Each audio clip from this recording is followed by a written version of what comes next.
Father Elias knelt before the altar, his calloused hands clutching his rosary. The church, once filled with the joyous murmur of townsfolk, was now silent save for the groan of wooden pews shifting under their own weight.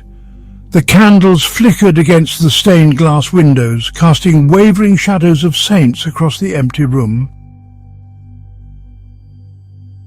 As he bowed his head, Clara's face emerged unbidden in his mind. Her golden laughter echoed faintly in his memory, as radiant as sunlight dancing on the waves. He could almost feel the warmth of her presence, see her wide, mischievous grin, and hear her voice calling to him on that fateful day, the day she drowned.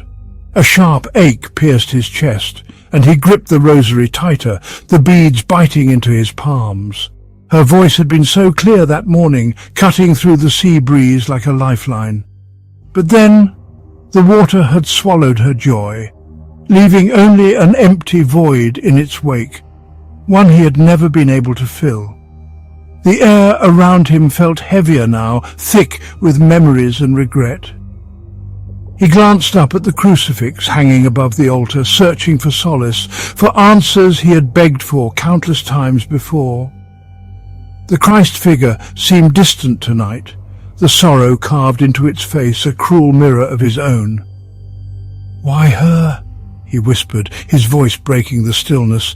It was a question he had asked 1,000 times, yet the silence always replied in kind. The church creaked again, the sound echoing like a mournful sigh. Father Elias closed his eyes tightly, as if by doing so he could banish the ghost of Clara's smile. But she lingered, her presence as vivid as the light playing on the waves of his memory, a light he feared he would never see again.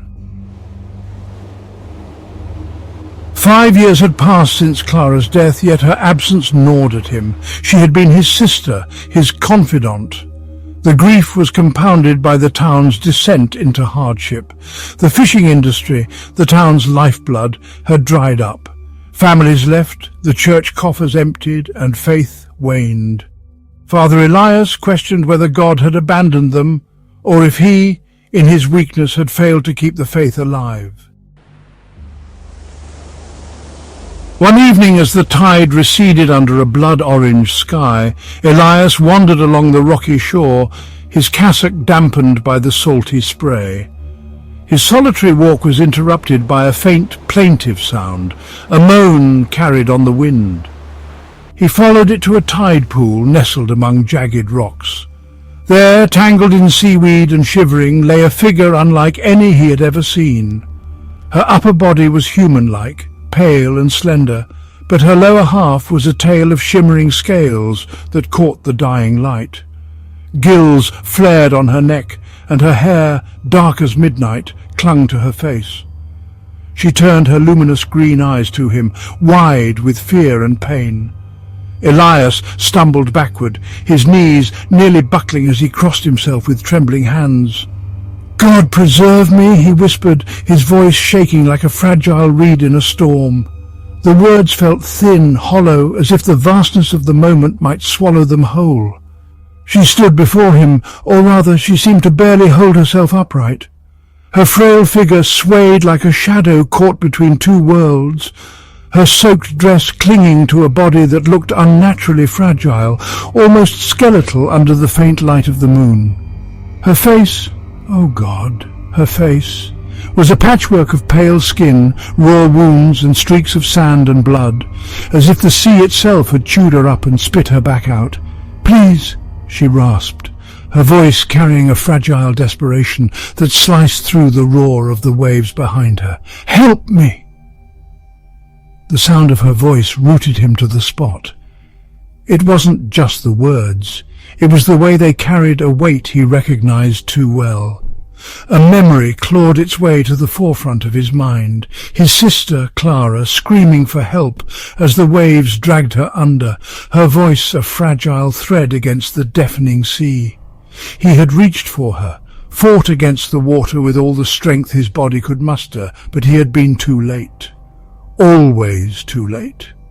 He hadn't saved her. The question gripped him now, a vice tightening around his chest. Could he save this woman, or would she slip through his fingers too, another soul claimed by the unrelenting tide? "Help me," she repeated, her voice breaking like glass, her hand outstretched. It trembled in the air, her nails ragged and blooded, as though she'd clawed her way out of something far worse than the ocean's depths. The waves behind her seemed to grow louder, their crashes violent and angry, as if the sea wasn't done with her yet, or perhaps it wasn't done with him. Elias's breath came in shallow, ragged bursts, his heart hammered, each beat whispering, "Run, flee! This isn't something you can fix."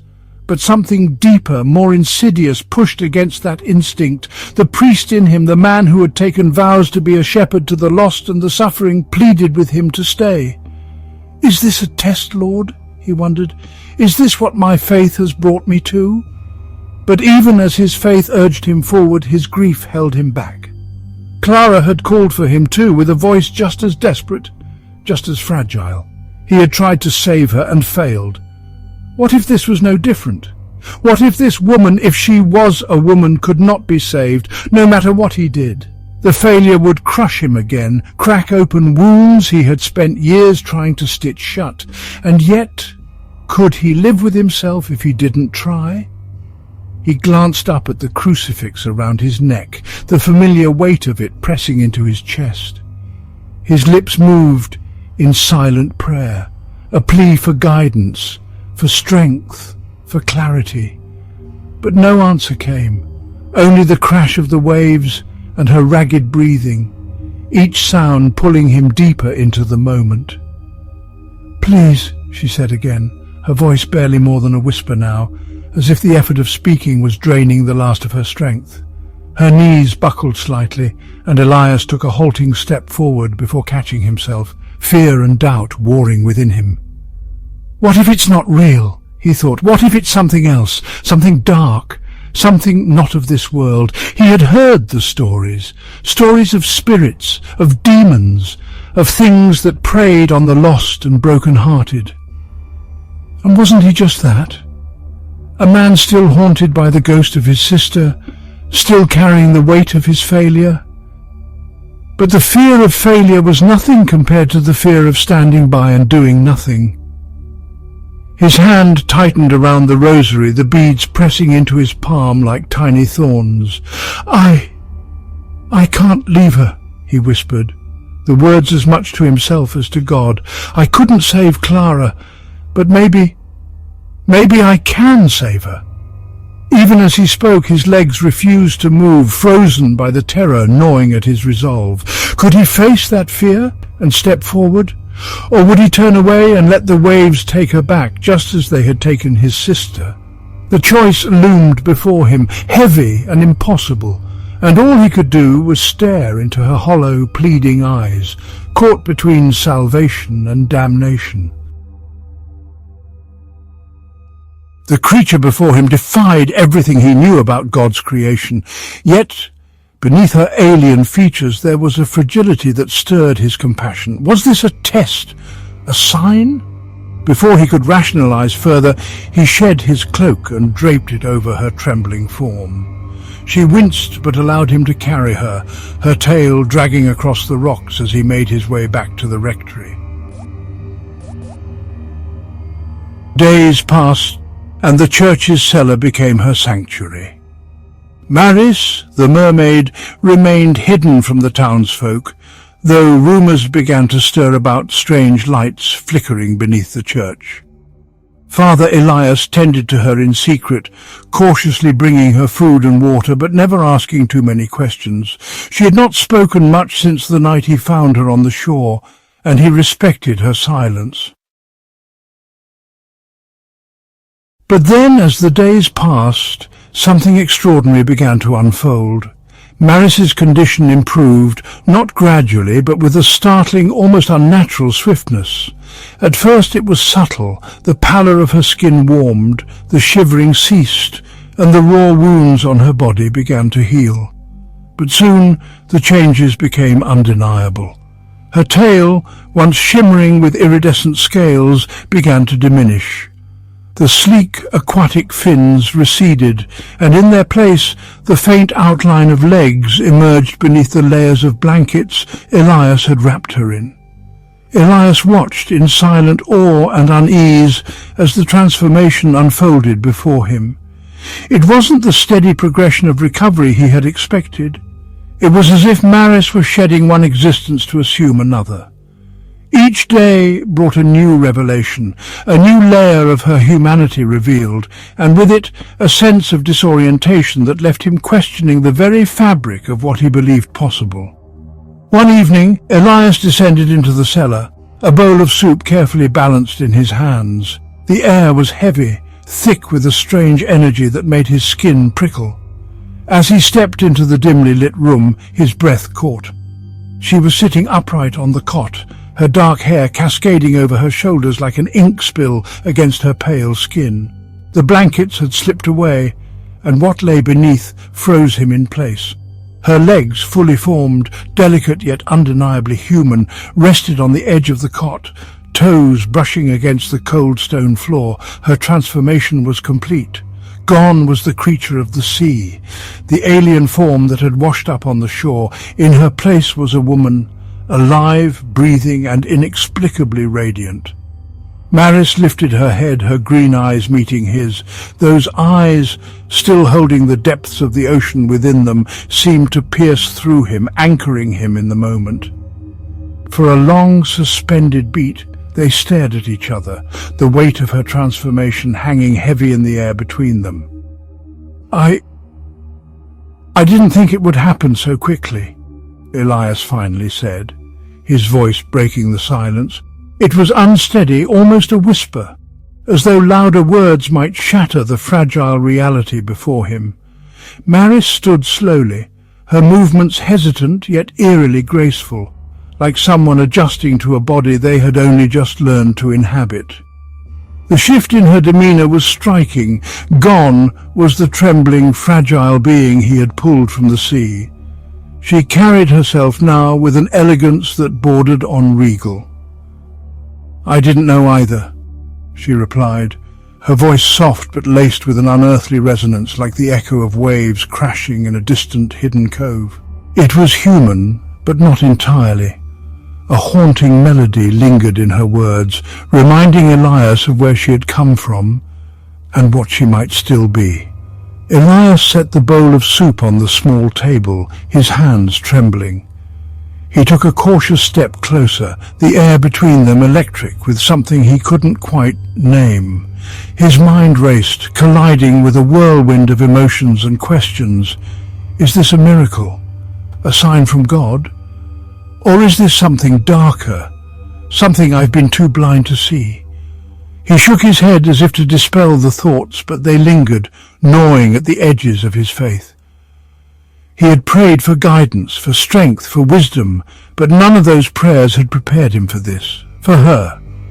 She was beautiful, yes, but it was more than that.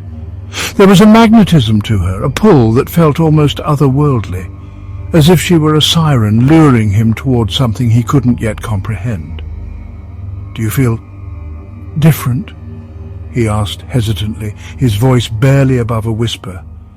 Maris tilted her head, a faint smile curving her lips. "I feel alive," she said, her words carrying an innocence that was at odds with the weight of her transformation.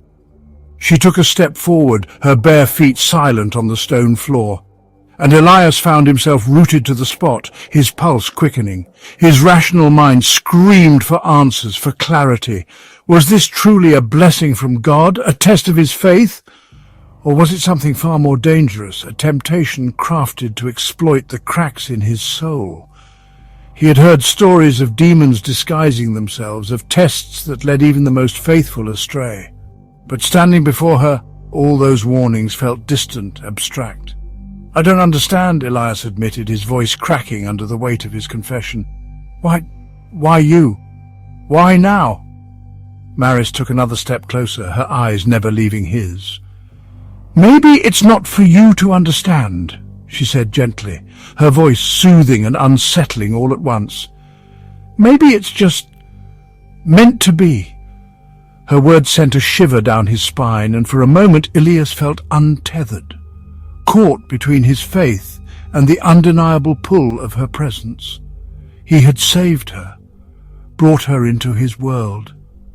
But now, as she stood before him, wholly transformed, he couldn't shake the feeling that it wasn't just her life that had changed. Something deeper, something far more profound had been set into motion. One evening, as Father Elias washed dishes by the sink, he could feel Maris's presence behind him. She had been silent for the most part, but he was aware of her every movement, every glance. When she moved to dry a dish beside him, their hands brushed against each other by accident. The fleeting touch sent a shiver through him, and he quickly withdrew his hand, avoiding her gaze. Maris's voice was soft, almost pleading. "You don't have to do this," she said, her words carrying a weight that hung in the air like a storm cloud ready to burst. "You don't have to hide me from the others. You've already done so much." Father Elias lowered his gaze, his voice trembling with the weight of his admission. "I don't know what I'm doing," he confessed, the words barely escaping his lips, as though saying them aloud made his doubts all too real. You are not of this world, and yet I cannot turn away, but I must question whether this is right." Maris tilted her head, her green eyes shimmering with an otherworldly calm. "Right and wrong," she murmured, "are just words. They mean little to someone like me, but I do not ask for your judgment, only your trust." Later that evening, as Elias lay in bed, he wrestled with his thoughts. "What is this?" he asked himself. "What am I feeling?" His thoughts turned to Clara, his sister, whom he had loved with all his heart. But now this strange attraction to Maris twisted in his chest, making him question his own faith. Could it be that the divine was as complicated as she seemed, or was she a temptation, something dark hidden beneath her beautiful otherworldly form? The storm outside raged on, and he couldn't sleep. He thought of the way her touch had lingered in his mind, of the way she had looked at him with those mesmerizing eyes. It was madness. She was a creature of the deep, an ancient being from a world far removed from his own. But her vulnerability, her desire to be seen, had stirred something in him, a desire to protect her, to understand her. He turned over in bed, clutching the blanket like it could shield him from his spiraling thoughts. The line between what was right and what was forbidden blurred in his mind. He was losing control, and he knew it. Eventually, exhaustion claimed him, pulling him into restless dreams. He found himself back in the dimly lit cellar. The air was heavy, thick with the scent of salt and candles burning low. Maris was there, standing in the shadows, her hair glistening like the surface of the sea under a pale moon. She stepped closer, her bare feet silent on the stone floor. "Elias," she whispered, her voice soft, almost hypnotic. She looked at him with those eyes, those impossible otherworldly eyes, and for a moment he couldn't move. She reached out, her fingers grazing his cheek, and the warmth of her touch sent a shiver through him. "You're afraid," she said, her voice a mixture of sorrow and longing. "I don't know what to do," he admitted, his voice trembling. Maris stepped closer still, the space between them disappearing like the tide retreating from the shore. "Then don't think," she murmured, her voice as soothing as the lull of waves. Before he could speak, her lips brushed against his, a fleeting, feather-light touch that sent his heart racing. The kiss was tender, yet it carried a weight he couldn't comprehend, a depth that threatened to pull him under. Her touch was warm, but it burned like fire against the cold void of his doubt. When she pulled away, her gaze held his, unyielding and full of something he couldn't name. "You can't save me," she whispered, her voice cracking with an ache that mirrored his own. He woke with a start, his breath coming in ragged gasps. The storm had quieted, leaving only the faint sound of rain against the windows. Elias sat up, pressing his hands to his face, trying to shake the lingering sensations of the dream. What had that been? A projection of his own desires, a warning, or something else entirely? He glanced toward the window, where the world outside was still cloaked in darkness. The line between reality and the dream world seemed thinner than ever, and for the first time in years he felt utterly untethered. All he knew was that, awake or asleep, she was still there, waiting in the shadows of his mind. The following Sunday, Father Elias had to confront the most difficult part of his secret, the townsfolk. He could no longer keep Maris hidden away.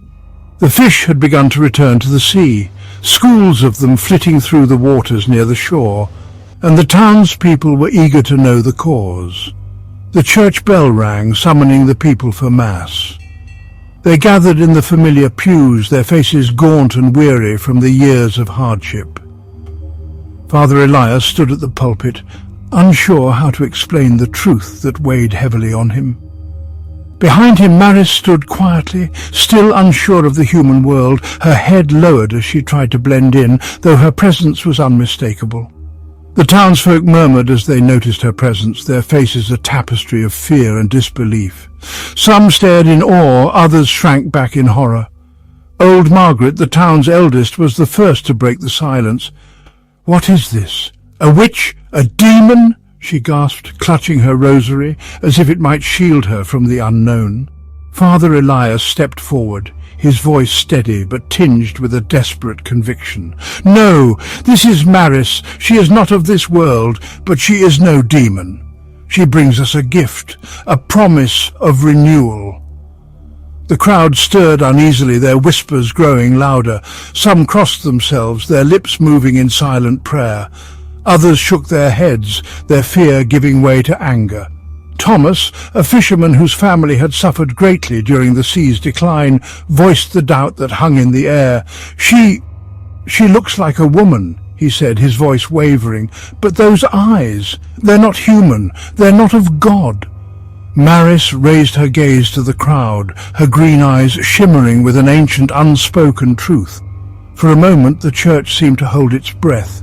The flickering candlelight cast shadows that danced like restless spirits on the walls. Maris did not fully understand human fear, but she felt it, thick, oppressive, suffocating.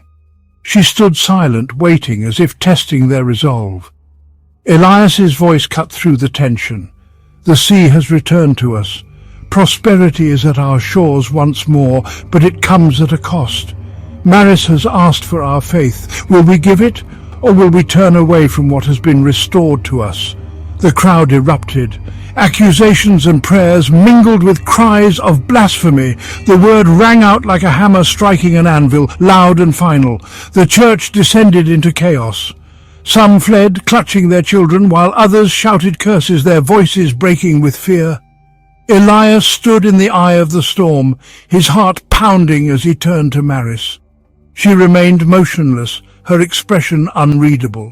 The storm outside raged on, thunder cracking like a divine verdict. The walls of the church seemed to groan under the weight of the tempest, and yet, amidst the chaos, Maris was a stillness that unnerved him, a calm so absolute it felt unnatural. Suddenly the church bell tolled, once, twice, and then silence. The storm's howl grew louder, shaking the stained glass windows until the saints and martyrs smeared into streaks of bleeding light. The last of the townsfolk fled, their hurried footsteps echoing in the hollow space. Only Elias and Maris remained. The air between them felt heavy, charged with an ancient power that made the hairs on Elias's neck stand on end. Maris stepped forward, her movements deliberate and unhurried. She stopped in the centre of the church, the altar candles casting her shadow like a dark spectre against the walls.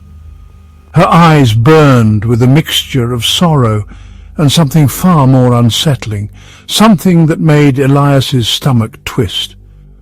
"You never wondered, did you?" Her voice was soft, almost tender, but the edge beneath it was sharp enough to draw blood. "The sea gave this town its life. its bounty, its safety, and yet you took it all for granted. Elias's throat tightened. I don't understand. Maris tilted her head, her expression somewhere between pity and disdain. Of course you don't. You weren't there when your kind came to my shores. When they bound me in chains, dragged me from the waves, and cut me open to see if I bled like them. You weren't there when they tore my sisters apart, feeding their flesh to their starving children, and yet they prayed. They prayed to their God for mercy as they consumed us. Her voice grew louder, each word slicing through the air like a blade. They took everything, everything. Elias staggered back, the weight of her words crushing him.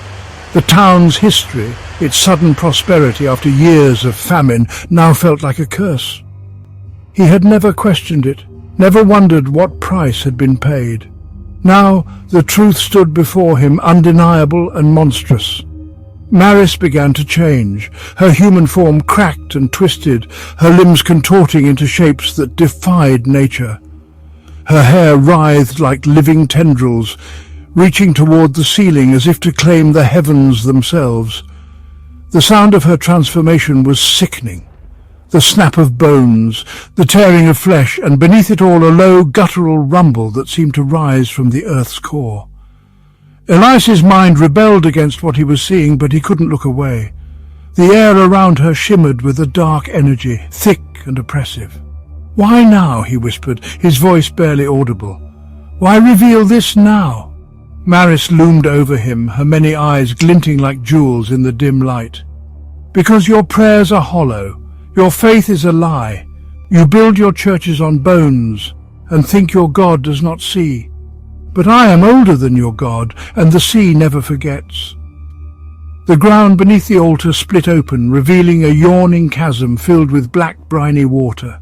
The smell of salt and decay filled the church as the water surged forth, swallowing the pews and rushing toward the terrified townsfolk. Those who had not fled screamed as the water wrapped around their ankles, pulling them under. When they rose again, they were no longer human. Their eyes were empty voids, their mouths twisted in silent screams. They turned to Elias as one, their movements jerky and unnatural, like puppets on frayed strings. Elias fell to his knees, tears streaming down his face. "Please," he begged, his voice breaking. "I didn't know. I didn't—" "They all say that," Maris said, her voice a haunting melody of rage and sorrow. "But the sea does not forgive. The sea only takes." The water surged higher, dragging Elias toward the chasm. He clawed at the floor, his nails splintering against the soaked wood, but it was futile. The current was too strong. Above him, Maris watched, her expression unreadable. As he was pulled into the darkness, the last thing he saw was her smile, a terrible, knowing smile filled with grief and triumph.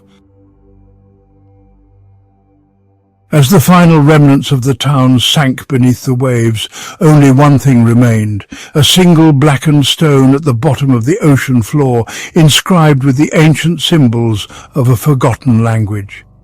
It would be many centuries before any human stumbled upon it, before they would understand that the town, and all it had been, was nothing more than a warning. For the sea and the darkness beneath would always return,